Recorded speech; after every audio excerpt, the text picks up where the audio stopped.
Peter. I feel like every actor dreams of being in like a Western shootout, and there's some really fun action scenes. I love your bar fight. That's a really fun scene. But how satisfying was it to be involved in these great Western shootouts? Oh, they're great. I grew up on westerns. I love them, like other genres. They're so fun. You get to just dive into this world that you know that you're it's not your world. So I love extreme genres like science fiction and westerns because they have nothing to do with what your day to day is. And for this, it's all about in modern times we don't think about the real basic level of these people were just trying to survive. You know, they didn't know when their next meal was coming, when their next bit of shelter was going to be provided, so that going into that sort of mindset is really thrilling to think about that. I mean, we shot up in Calgary, where if you weren't in proper clothing or heated places, this is weather that can kill you. So to be confronted with that low of a temperature and wind chill every day really put you in the mind of people who had a lot less clothing and a lot less shelter than we do in modern times. And Yeah. that thinking in terms of that really keyed me into the world of these characters and this character specifically. That's a wonderful point, and the cold looks great on the film too, so you get that benefit too. And Juliette, I was just blown away by your performance as Cutthroat Bill.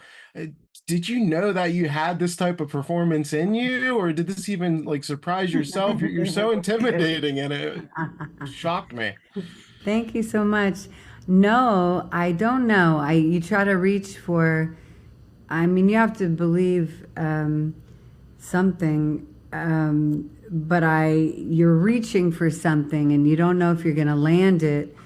But it took a combination of ingredients to play the role, and for one, the writing was so great, the script was so great, and that helped me. There was a description about her voice in the writing that clued me off into how she might sound, but it just sort of came to me. You just sort of practice, and you got to get out of your head and just like suspend belief and fully.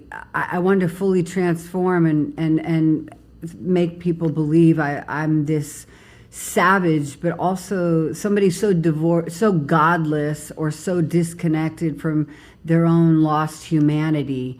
And that was quite something to conjure. It was uncomfortable. It was as uncomfortable as the environment to do it. So I thank you for the validation about it. You deserve all the validation for this. You're really fantastic. And Peter, one thing I liked about the film was it takes a while for you and Juliet's characters to get face to face. It really builds the tension. And then when you do, we get this really great exchange with you two.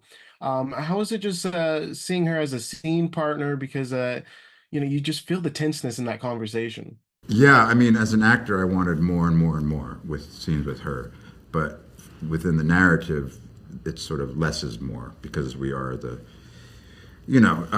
two sides of the coin there in terms of our characters.